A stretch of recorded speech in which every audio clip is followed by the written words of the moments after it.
At 40 below, the forest doesn't threaten you. It waits. On February 3rd, 1962, a Soviet geologist entered the Siberian Taiga alone on what should have been a routine survey. He carried no radio, no weapon, and only enough food for 2 weeks. 87 days later, someone else found his footprints, still going forward. At 40 below, the forest doesn't threaten you. It waits. On February 3rd, 1962, Sergei Antonov stepped down from the rear of a supply truck near the upper reaches of the Podkamenia Tunguska River and watched the vehicle disappear down an ice road that barely deserved a name.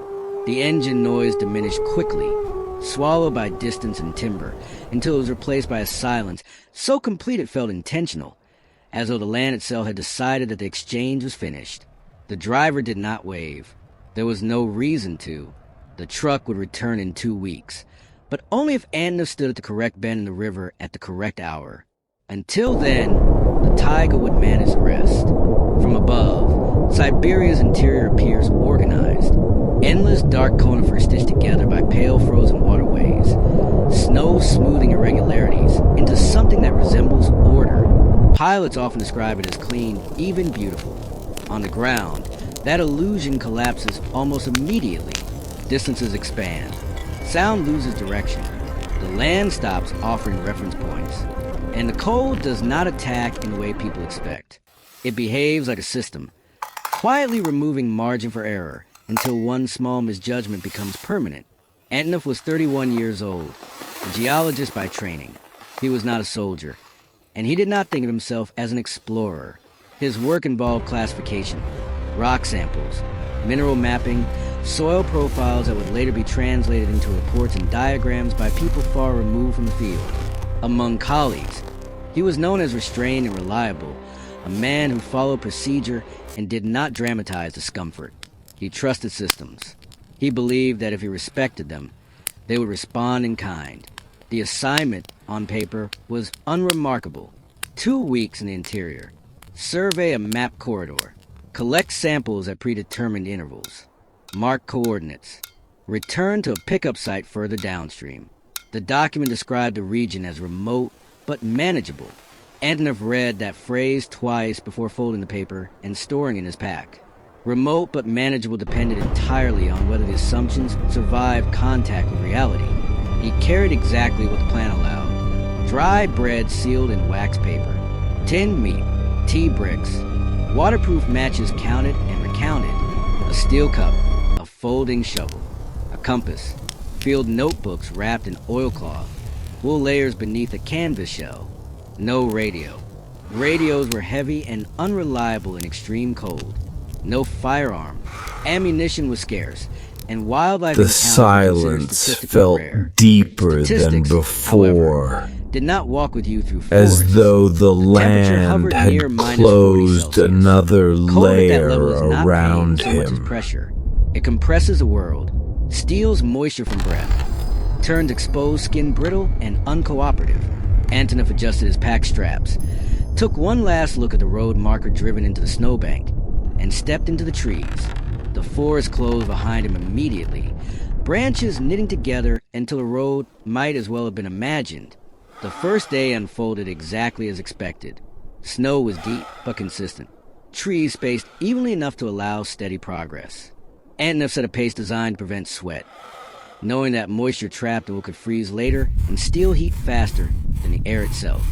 He stopped at measured intervals, checked his compass, recorded notes, and moved again. The forest offered no resistance, which in this environment was its own kind of deception. That evening, he cleared a small area beneath a cluster of spruce, dug down into the snow, and built a modest fire shielded from wind. He melted snow, ate a rationed portion of bread and meat, and wrapped himself in canvas. Sleep came in short intervals. His breath frosted the fabric above him, and the silence pressed inward, heavy but not yet hostile. The second and third days followed the same pattern. Movement, measurement, shelter, fire. The taiga remained neutral. No storms arrived. No animals crossed his path. Tracks were easy to read. Direction held. Antonov began to relax, just enough to feel competent rather than alert. On the fourth day, he noticed something small, The compass needle hesitated before settling.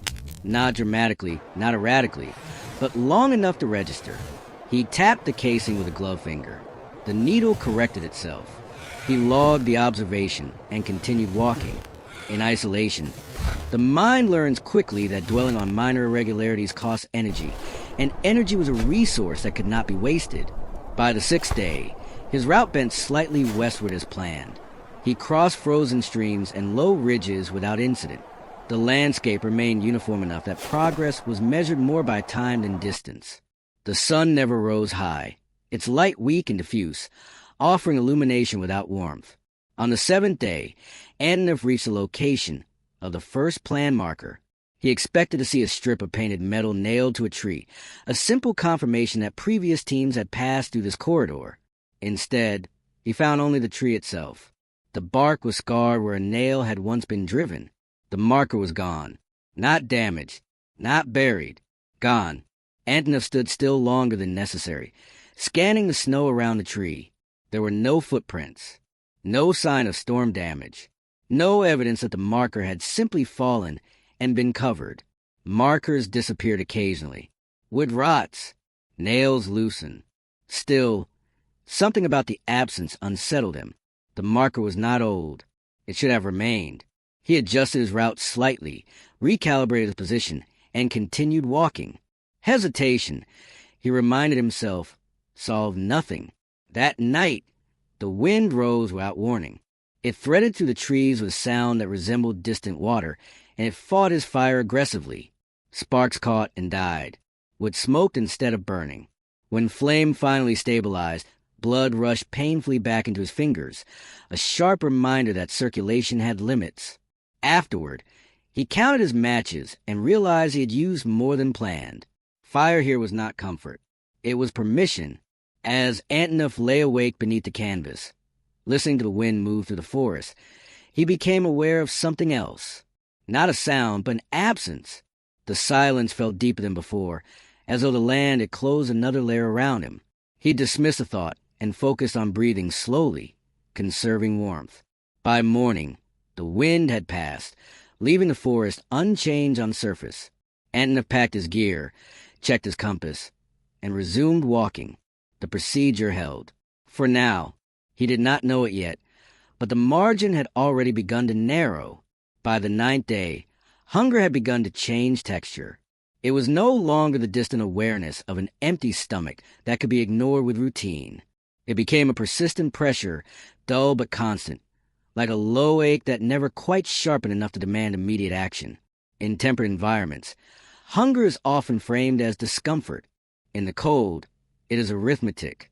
Every step required fuel. Every breath of frozen air pulled heat from his body, demanding payment in calories. Antonov knew this. He had been trained to understand it in theory. Living inside the equation was something else entirely. He adjusted his rations without ceremony. Smaller portions, more frequent pauses. He chewed slowly, not for pleasure, but to convince his body that food had arrived. The forest remained quiet. Snow muffled sound so completely that even his own movements felt staged, as if he were acting out a process rather than participating in one. By the 11th day, the second marker failed to appear.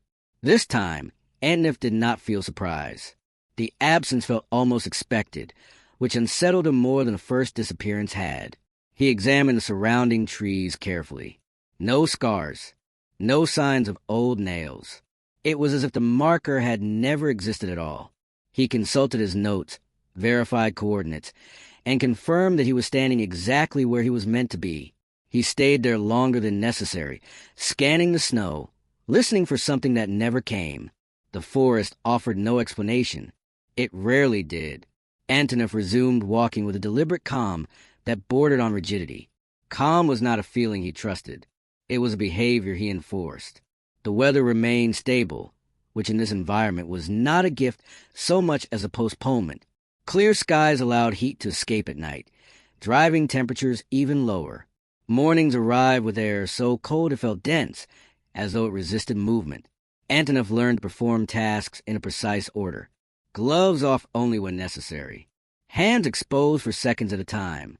Breath controlled. No wasted motion. On the 12th day, hunger crossed the threshold. His thoughts began to narrow. He noticed it first when he found himself calculating the weight of his notebook, wondering briefly what it might taste like if boiled. The thought arrived uninvited and left quickly, but stayed with him in a way that disturbed him. Hunger was beginning to negotiate. That afternoon, he stopped earlier than planned and began constructing snares. He stripped wire from the internal frame of his pack, careful not to compromise its structure entirely. His fingers were stiff, movement slowed by cold and fatigue. The first snare was clumsy, set too high. The second was too loose. He dismantled both and rebuilt them, forcing himself to slow down. Precision mattered. Carelessness wasted energy and time. He placed the traps along narrow runs where the snow was packed by repeated movement. Snowshoe hair tracks across the area, faint but consistent. Antonov marked each snare location in his notebook, not because he expected to forget them, but because writing imposed order on the situation. Order kept panic at bay. That night, the wind returned. It did not arrive suddenly this time. It built gradually, a low sound threading through the trees, increasing in volume as darkness settled. Antonov struggled to keep his fire alive. What sparked and died. The flame leaned away from him, flattened by gusts that found their way through even the smallest openings. When the fire finally stabilized, he was shaking violently, less from cold than from the effort of control. He slept poorly, waking often to feed the fire, aware that if it failed completely, restarting would cost matches he could not afford to lose. Each time he struck a match, he counted the remaining sticks automatically. The number was decreasing faster than he liked. On the 15th day, he found a hair caught in one of his snares. It was small, frantic, its hind leg trapped. Antonov ended it quickly, not out of mercy alone, but because struggle wasted energy he could not afford to lose. Skinning the animal took longer than it should have. His hands felt distant, as though they belonged to someone else. He worked methodically, reminding himself aloud of each step. Cut, pull, separate, clean. The smell of meat rising from the fire was immediate and overwhelming. It cut through the cold and silence with an intensity that felt almost inappropriate. Antonov ate slowly, forcing himself to stop before he wanted to. Eating too much too quickly could make him sick, and sickness here would not be survivable. The meal steadied him.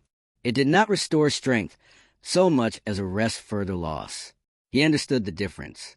2 weeks had passed. The pickup point was still ahead. Protocol allowed deviation if conditions changed. Missing markers qualified. Diminished rations qualified. Antonov knew this. He reviewed the rules again that evening, reciting them quietly as he fed the fire. He could turn back now and still make the road with careful planning. The forest had not yet closed entirely.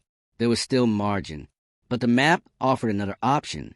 A secondary route looped southward, reconnecting with the river further downstream. It was shorter on paper, more efficient, less backtracking. The logic was clean, and Antonov trusted logic. He convinced himself that the missing markers were anomalies, not indicators. That efficiency would reduce exposure time. That moving forward was safer than retracing steps through territory already consumed. He chose a loop. The decision did not feel dramatic at the time. There was no surge of confidence, no sense of crossing a line. It felt like paperwork, a reasonable adjustment to changing conditions. The forest responded by changing subtly. Trees grew closer together. Snow deepened. Progress slowed. Antonov adjusted his pace, careful not to sweat. Sweat in this cold was a delayed hazard, freezing once movement stopped. He stopped more often, listening to his own breathing, gauging fatigue. On the 18th day, he noticed that sound behaved differently. The wind moved through the trees unevenly, creating pockets of silence that felt heavier than noise. His own footsteps seemed muted beyond what snow alone should produce. He found himself stopping to listen, unsure what he expected to hear. On the 21st day, he noticed his tracks. They did not align with his compass heading. At first, the discrepancy was slight, a gradual curve rather than a sharp deviation. He assumed fatigue had altered his perception. He retraced a short distance, checking landmarks. Everything appeared consistent. The compass pointed steadily.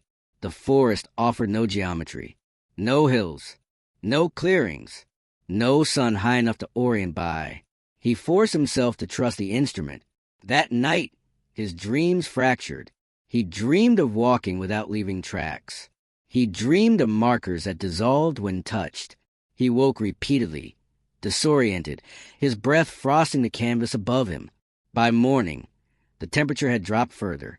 Antonov packed his gear with deliberate care, tightening straps, checking knots, performing each step in sequence to keep his mind anchored.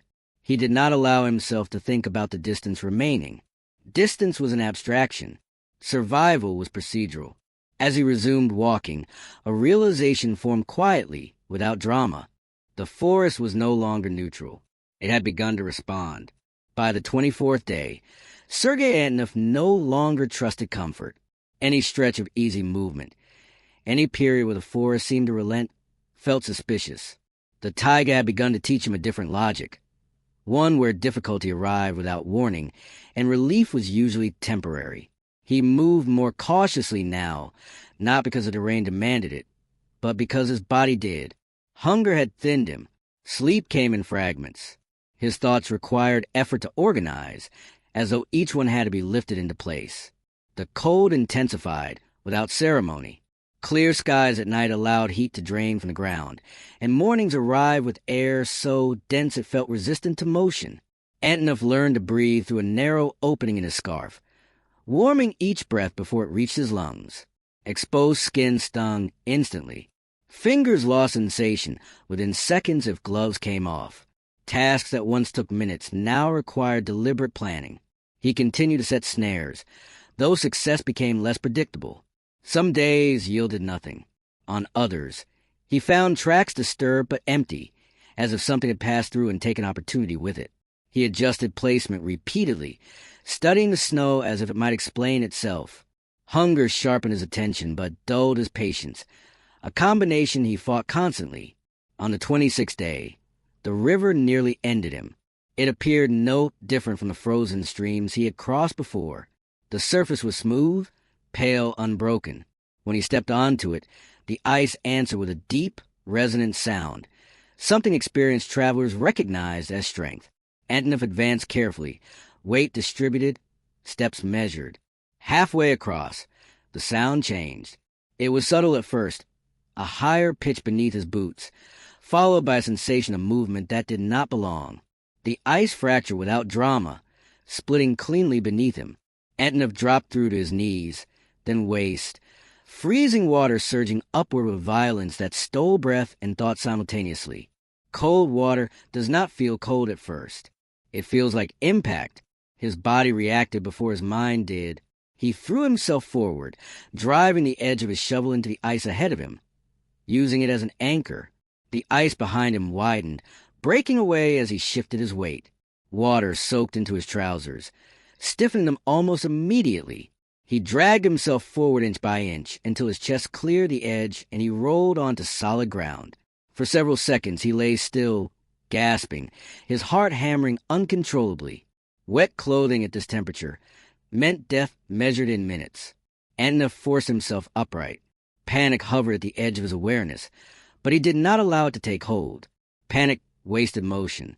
He moved with rigid focus, stripping off frozen garments despite the pain, fingers screaming as blood rushed back into them. He gathered wood with frantic efficiency, snapping branches, tearing bark, feeding the fire before it had fully caught. When the flames finally stabilized, he stood so close that heat burned his skin. Steam rose from the frozen fabric of his trousers as they hardened, softened, and gradually dried. He watched them constantly, feeding the fire without interruption, knowing that if it failed even briefly, there would be no second attempt. That night, Antonov did not sleep. He sat close to the embers, feeding them methodically, aware that exhaustion now carried a different weight. His body had been pushed closer to its limits, and limits here were not forgiving. When dawn finally arrived, pale and weak, he felt older than he had the day before, as though something inside him had been permanently reduced. After the river incident, his world contracted. He stopped measuring time in days. Days implied duration, and duration implied future. Instead, he measured tasks. Collect wood, Melt snow, check snares, move until fatigue demanded stopping, build shelter, protect fire, repeat. His survival became a loop, each cycle barely distinct from the last. His body continued to thin. His face cracked at the corners of his mouth. His beard grew dense and brittle, collecting ice from each breath until it felt like a mask. He noticed bruises appearing without memory of impact. His hands shook when he held tools too long. Small injuries lingered instead of healing. He began speaking aloud, not in fear, but in structure. Simple commands, observations, reminders. The sound of his own voice anchored him in a way silence no longer did. Sometimes he asked questions without expecting answers, as if the act of asking preserved some boundary between thought and despair. The forest offered no response. Around the 40th day, Anna found something that did not belong. A wooden stake stood near a narrow game trail, driven into ground at a deliberate angle. It was old, weathered, the surface grayed by time. It was not a trap, not a marker he recognized. There were no footprints nearby, no signs of recent disturbance. He circled it slowly, scanning the surrounding snow. The stake had not been placed accidentally. It served no obvious purpose, yet its presence felt intentional in a way that unsettled him more than danger would have. The stake did not frighten him. It confused him. Confusion was more dangerous than fear. Fear sharpened attention. Confusion blurred it. Antonov left the stake behind, but he found himself glancing back more than once, as if expecting it to change when unobserved. The image followed him longer than he liked, resurfacing during moments of fatigue, slipping into his thoughts without invitation. As days passed, he noticed other irregularities, subtle shifts in terrain that did not align with the map, tree lines that appeared denser than expected, snow patterns disturbed in ways that did not match animal movement. None of these signs were dramatic enough to demand immediate action. Each could be explained individually. Together, they created a pressure that settled behind his eyes. Hunger returned with renewed intensity. There were days when his snares yielded nothing. On those days, he drank melted snow and chewed small pieces of bark, not for nourishment, but to give his mouth something to do. His thoughts grew slower. Decision-making required conscious effort. He caught himself standing still for long periods, staring at nothing, before forcing movement through will alone. Sleep became unreliable. When he did sleep, his dreams were fragmented and disorienting. He dreamed of markers that vanished when touched, of paths that folded back onto themselves. He woke often unsure of where he was, his heart racing until memory reassembled itself. The cold remained constant, indifferent to his struggle. By the mid-40s and days, Antonov understood something he had resisted acknowledging. Waiting was no longer an option. The pickup point he had aimed for felt distant in a way that was no longer merely physical. He had moved too far, deviated too much. The forest had closed behind him, not abruptly, but gradually, like a door eased shut. He studied a map longer than usual that night, tracing routes with a gloved finger, searching for logic that might still apply.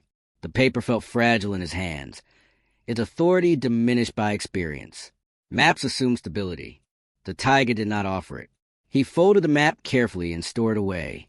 As he lay near the fire, feeding it methodically, a realization settled in with quiet clarity.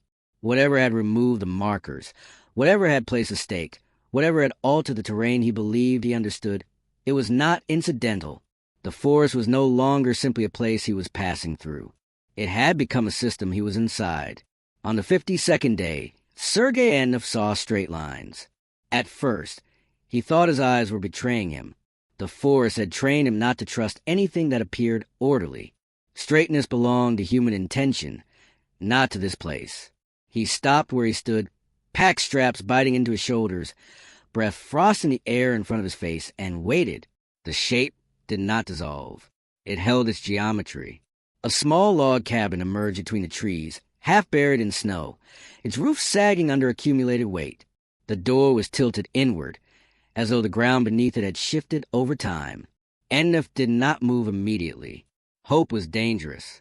It could make a man careless faster than hunger ever would. He approached slowly, knife in hand, scanning the snow for tracks. There were none. The snow around the cabin was undisturbed, smooth in a way that suggested abandonment rather than concealment. He circled the structure once, then again, listening. The cabin did not respond. Inside, the air was stale and dry. Dust lay thick on the floor and shelves, undisturbed by recent movement. A small iron stove stood against the far wall, rusted but intact. There were tins stacked neatly in one corner, their labels faded but legible. A bundle of old matches sat in a tin on a shelf. A rifle leaned against the wall near the door, missing its bolt, useless as a weapon, but proof that someone had once planned to use it. Antonov closed the door behind him and sat down on the floor. He did not cry loudly. There was no energy for that. The release came quietly, his shoulders shaking as air left his lungs in uneven bursts. He pressed his hands against his face and stayed that way for a long time, until the trembling subsided and the cabin felt less like a mirage. Relief arrived not as joy, but as permission to stop struggling for a moment. He did not rush the supplies. Hunger urged him to eat immediately, but he resisted. Sudden abundance after deprivation could be dangerous. He built a careful fire in the stove, warming the space gradually, allowing his body to adjust. Only then did he open a tin and eat slowly, measuring each bite, feeling warmth return places that had forgotten it. For the first time in weeks, he slept without waking to feed a fire. The cabin became a pause in the endless calculation of survival. Antonov stayed for days, though he could not later say exactly how many. Time inside the cabin behaved differently. The wind howled outside, storms passing through in long, grinding waves that would have trapped him in the open. Inside, the stove held, its heat steady and predictable. He used the time to repair what he could. He reinforced his boots with strips of canvas. He dried and re-oiled his clothing. He inventoried the supplies carefully, recording quantities, calculating how long they might last. Enough to recover some strength, not enough to stay indefinitely. The map on the wall troubled him. It was old, the paper yellowed and brittle, but the markings were deliberate, routes traced in ink, notes written in a careful hand. Antonov studied it for hours, tracing lines with his finger, comparing it to his own map. The two did not align cleanly. Some routes overlapped. Others diverged without explanation. The stake he had found earlier was not marked, nor were several of the clearings he had passed through. Antonov felt a familiar tightening behind his eyes, the sensation that accompanied unresolved problems. He resisted the urge to invent explanations. Speculation without evidence wasted energy. Still, the inconsistency lodged itself in his thoughts. When he finally left the cabin, it was not because he felt ready. It was because remaining would mean trading immediate danger for a slower one. He packed carefully, taking only what he could carry without compromising movement. The rifle stayed behind. The matches did not. He marked the cabin's location in his notebook, though he suspected the note would never be useful. Travel after the cabin was different. His body was stronger, but the forest felt less neutral. He noticed details he might once have ignored. Tree lines that appeared unnaturally straight, snow packed in ways that suggested repeated passage, then abandonment, old fire rings cold and broken, their stones scattered as if deliberately dismantled. He began finding traces of human presence more frequently, though none were recent. Each sign suggested people had moved through this region once, then stopped. The absence of recent activity felt intentional, as though the land had been cleared of its own history. Storms returned with renewed intensity. Some days, Antonov could not move at all, pinned in place by wind and drifting snow. On those days, he stayed close to shelter, conserving energy, feeding fire with care. He spoke aloud more often, narrating tasks, reminded himself of steps, using language as a tool to keep his thoughts aligned. Hunger returned gradually, then sharply. The supplies in the cabin dwindled faster than he liked. His body burned fuel relentlessly, indifferent to his calculations. He returned to snares, supplementing what little he carried. Success was inconsistent. Some days he ate, others he did not. By the 70th day, Antonov had covered far more ground than he could comfortably account for. Distance felt distorted. He knew he was moving south, following the logic of the land. but the sense of progress was uneven. Some days felt productive. Others ended with the realization that he had circled back toward terrain he thought he had left behind. The forest offered no confirmation. On one such day, he climbed a low ridge and paused to survey the land. The view stretched outward, endless and uniform, broken only by the pale line of frozen river winding through the trees. It should have been reassuring. Instead, it emphasized how small he was within it. Antonov felt a flicker of something he had avoided naming. Doubt, not panic. Panic was loud. This was quieter, more corrosive. Doubt suggested that effort might not be enough, that correct decisions might still lead nowhere. He countered it the only way he knew how, by narrowing his focus. Next task, next mile, next fire. He descended the ridge and continued walking. On the 78th day, he noticed tracks that were not animal. At first, he dismissed them. Fatigue could alter perception. But as he followed the trail, the shape became undeniable. Human footprints, partially filled by drifting snow, but still distinct. They were not old. The edges were too sharp. Antonov stopped and listened. Nothing. The tracks led forward, angling toward the river. He followed slowly, deliberately, resisting the urge to hurry. Fear and hope battled within him, each threatening to override caution. The air smelled different near the river. Smoke, faint but real, threaded through the cold. As he approached the bend, he saw movement. People. They stood near a fire, shapes resolving into figures as he closed the distance. Indigenous hunters, alert but calm, their posture suggesting neither surprise nor hostility. Antonov stopped several meters away and raised his hands, slightly, a gesture that required explanation but offered none. When he spoke, his voice cracked, raw from disuse. The sound of human language felt unreal. They understood immediately. The men did not rush toward him. They remained where they were, hands visible, posture relaxed but attentive, the way people behave when they understand a land well enough to know that panic creates more danger than caution ever does. Antonov stood still, pack straps biting into his shoulders, breath scraping his throat as he forced himself not to sway. The distance between them felt unreal, like the final steps out of a long dream. One of the hunters spoke first. The words were unfamiliar, but the tone was not. Calm, assessing, not alarmed. Antonov answered in Russian, his voice hoarse, each syllable costing more effort than it should have. He identified himself. He explained that he had been walking for a long time. He did not say how long. Time had become unreliable. The men exchanged brief looks, then gestured him forward. Someone took his pack without asking. Someone else guided him toward the fire. The heat struck him immediately, sharp and overwhelming. His legs trembled as he sat, and only then did he realize how close he had come to collapsing without noticing. They gave him broth first. Not food, broth. Warm, thin, carefully measured. Antonov drank slowly, hands shaking, aware that sudden intake could be dangerous.